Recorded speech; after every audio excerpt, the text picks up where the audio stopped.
If you're looking to fit that larger set of wheels and tires and create a better stance for your 2020 or newer JT Gladiator, this TerraFlex 2.5-inch coil spring base suspension lift kit will be a great way to do it.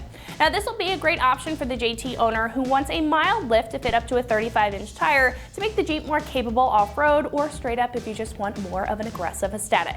This lift kit will specifically give you everything that you need to get that height while allowing you to choose the rest of your components that you want to pair with this, like shocks and a track bar, so it allows you to customize your suspension if that's what you're looking for.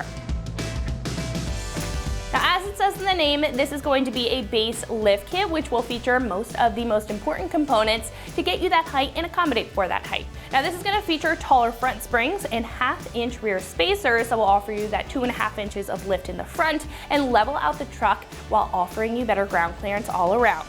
Now, the rear spacer is going to be true to size at 1/2 inch and is labeled on the side for reference. Now, this is also going to feature front and rear sway bar end links, bump stop extensions, and a strike pad shim kit for the best fitment. Now, I would recommend looking for a shock or a shock extension to pair with this, and a track bar or a track bar relocation bracket just to accommodate that extra height and pull the axle back, because you are going to be switching up the geometry. However, there are many to choose from when it comes to options on the site. Getting into the construction of these components here, starting off with the springs, these are going to be high tensile in strength to reduce any spring sag or fatigue, and are finely tuned for great handling and comfort. Now, the front and rear sway bar end lengths are also going to have a durable steel construction with heavier duty ball joints compared to factory and higher quality bushings compared to factory, so you're going to get some better handling and also some better longevity compared to those factory components. Now, the springs and the sway bar end lengths are also going to have a nice black powder coat finish on top, and that's just going to protect the metal underneath from any rust or corrosion over time. Now, the bump stop extensions, these strike pads, and the rear spacers will also be made of a dense, heavy-duty plastic material, so they're going to last a long time as well, in addition to the rest of the components here. Now, I would like to call out that the sizing and the installation of the strike pad shim kit is going to depend on what model and tire size that you're pairing with this, so I would just keep that in mind, and we're going to go over that in a little bit more detail when it gets to the install. Now, this kit will come in at the $525 mark, making it pretty affordable compared to other kits. Now, usually the rule of thumb is that the more components that a kit comes with and the more in-depth it is, it's usually going to be a higher price point or a lower price point depending on what's included in the kit. Now, this again is going to be a base suspension, so it's going to keep it affordable and allow you to customize and fine-tune your suspension to your needs without being locked into a full kit. Now, this kit's also going to allow you to build over time, and with this kit you're going to get a lot of longevity from quality components. So I personally think if you're looking for that mild lift range, you're really looking to level out the Jeep and just get a little bit of extra ground clearance and fit those larger wheels and tires, and you're not looking to be locked into a full kit, then this is going to be a great place to start. Install will be a 3 out of 3 wrenches on the difficulty meter, so I would recommend some mechanical experience when it comes to getting this done, and it should take you about 5 hours to get the job done with the right hand tools and setup. Now, at this point, we can head over to the shop and check out a detailed breakdown of the install step by step. That's going to wrap it up for me. Let's go ahead and get into it. The tools you're going to need for this install include a 1/2-inch air gun, a 3/8 impact, an electric or regular 3/8 ratchet, a 3/8 extension, a 19mm impact socket, a 21, 19, 18, 17, 16, and a 15mm swivel socket, an 18mm deep socket, a 6mm Allen socket, a needle nose pliers, a 13/16, an 18, 17, and 16mm wrench, and pull jacks and a spring compressor. What's up, guys? Today we're going to be installing a lift kit on our Gladiator, so let's get started. So to uninstall our rear, first thing we're going to do is remove our sway bar end link. You could use an 18mm socket to remove this top bolt. So now we'll remove our top bolt, the 18mm socket.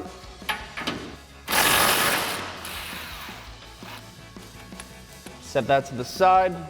Now for our lower nut, we can slide our 18mm ratcheting wrench onto our nut, then our 6mm Allen socket in the middle. Now we can just loosen that till it comes off.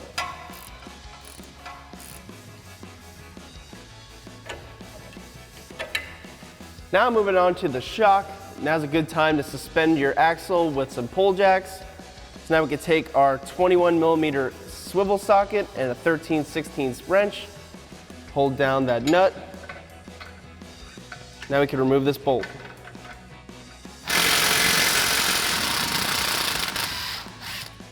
Now we can remove this upper bolt from our mount using the same tools.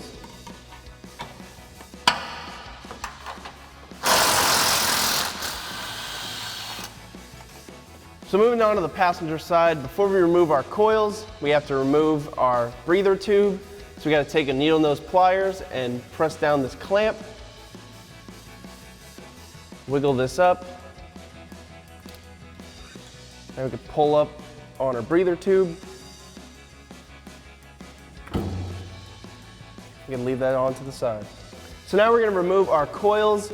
We have to lower our pull jacks down evenly so it drops our axle, so we have more room to pull out our coils. So now we can lower these down evenly.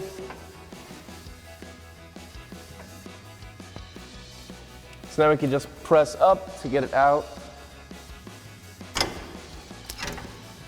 Now we can just carefully grab our coil.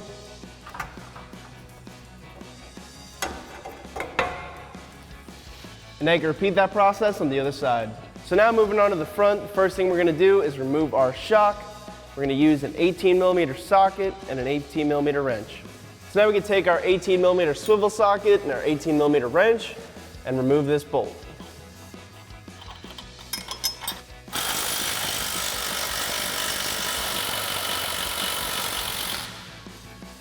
To make the bolt come out easier, we could raise up our pull jack so it levels the bolt out with the mount. Now we can move it up to the top. So now moving to the top, we're going to remove this bolt with our 18mm swivel socket. So we can push our wheel well out of the way.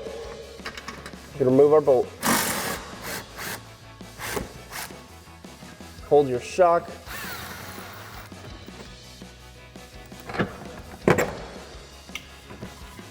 And now your shock is removed. Now we can take a 15mm swivel socket and remove our brake line bracket.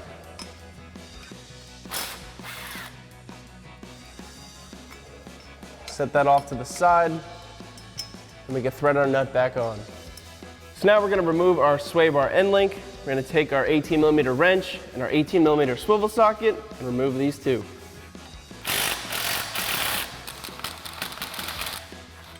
So now for our top nut, it's going to be the same process as the rear. We're going to take our 18mm ratcheting wrench, slide that onto our nut, then our 6mm Allen key. We can insert that into the stud. Now we can remove our nut.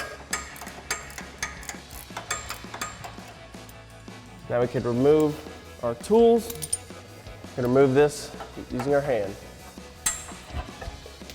Now you can repeat that process on the other side.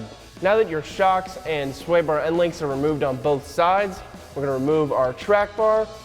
So we can take a 21mm swivel socket and a 13/16 or a 21mm wrench to remove this first bolt.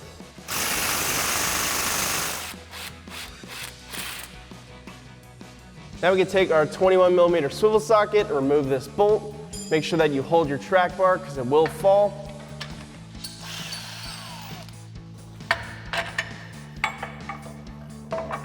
Now your track bar is removed. Next, we're going to remove our four-wheel drive actuator. So we can pull out on this white tab and press down. Now we can remove. Now we'll remove our breather tube. We can take our needle nose pliers, press down on our clamp. We can work our breather tube off. Now we can remove our coils. So now we're going to evenly lower our pull jacks so we can remove our coils. Then we're going to come under and slowly lower down our axle. Now we can remove our coil.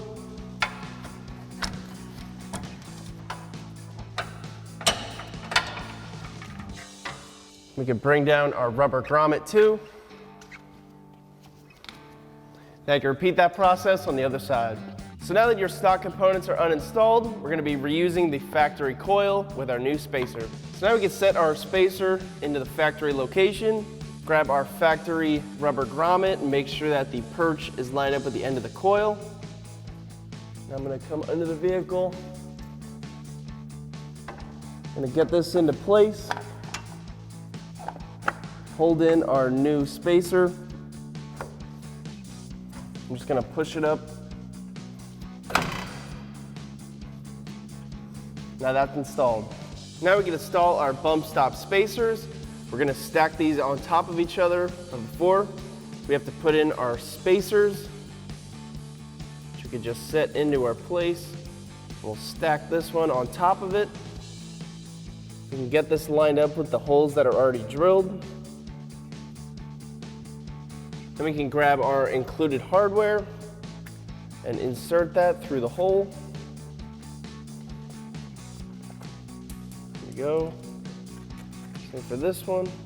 So now we can take our 12mm wrench and set our nuts in there. Set this one off to the side for a sec. We're gonna line up our bolt, tighten it down. Same for this side. Now you can repeat that process on the other side. Now we can install our sway bar end links, making sure that the rears are the longer ones that are included with your kit. So now we can line it up like this, slide our factory bolt through, remove our nut. We're gonna have it go like this. Thread our nut around. You always want to make sure that when you tighten this down, your nut is pressing down against the sway bar and not the actual bushing part of the end link. So now we can tighten both of these down with an 18mm swivel socket.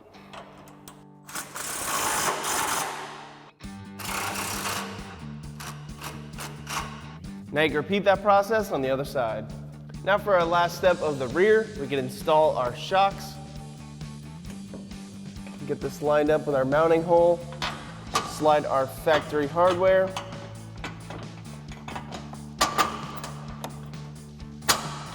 Through to the other side. Thread our nut onto the back side. Now we can tighten them down with our 13/16 wrench or a 21mm and a 21mm swivel socket. We don't want to tighten this up too much until we get the bottom mount in place.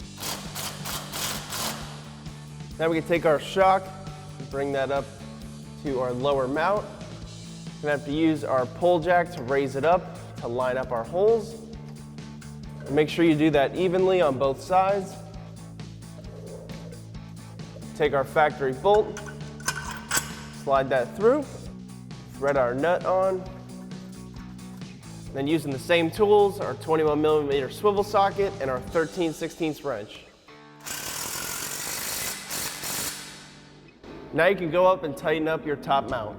So now that your shock is tightened down and in place, you can repeat that process on the other side. So moving on to the front, before we get our coil onto the vehicle, we have to compress it using our spring compressor. So you can grab this, line up our hooks onto the coils themselves. We press in these tabs. Now we can tighten this down with our 19mm socket. Now we can get this on the vehicle. So now we can slide our coil up into the bump stop. So we can slide our lower bump stop into the coil. And we can set this into place. Make sure that the end of the coil is lined up right here in the perch. Then we're going to grab our 19mm socket and loosen up our spring compressor.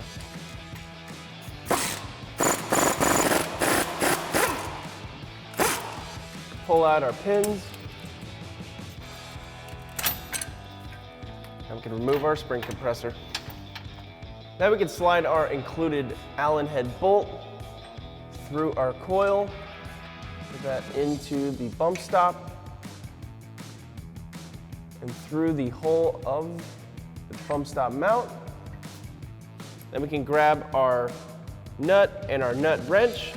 So now we can slide our extension with a 6mm Allen socket through our coil to line up onto the top of the bolt. And we're gonna slide our ratchet over top. And we can grab our nut with our nut wrench.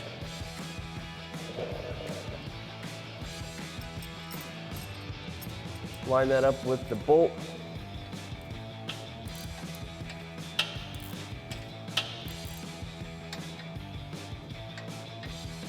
Now this might be a long process, so you could use an electric ratchet to tighten the rest of that down.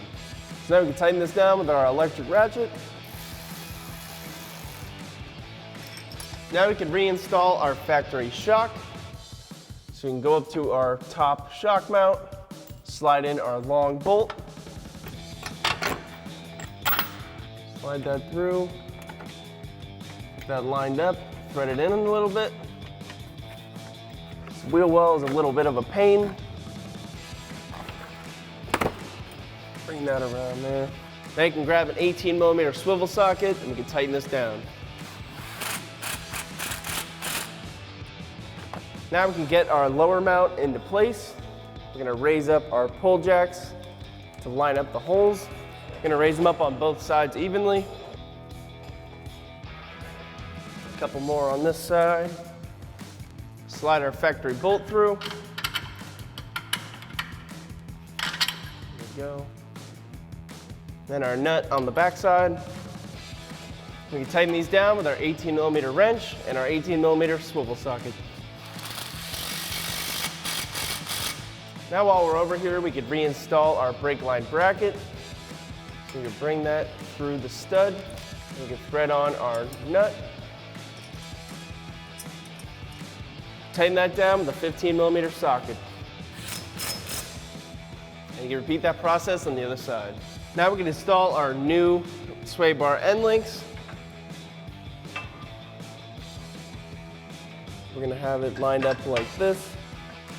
We take our bolt, thread that through. We thread our nut onto the back. Now for our stud, we take our included nut, thread that on. Now we can tighten the top down with an 18mm socket and an 18mm wrench. For the bottom one, we tighten that down with an 18mm swivel socket.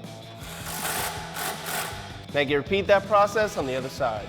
Now we can reinstall our ventilation tube. We can press down on our clamp with our needle nose pliers.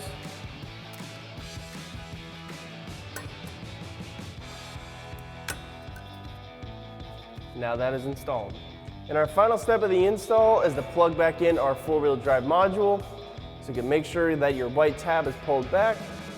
Press in until you hear a click. Then you can press back in your white tab. So now you can repeat those same steps from the driver's side over to the passenger side. Then you can drop the car down and torque everything down to factory specs. Then after that, I would recommend going to a local shop and getting an alignment. So that's gonna wrap up the install on our TerraFlex 2.5-inch coil spring and spacer-based suspension lift kit for your 20 and newer Jeep Gladiator JT.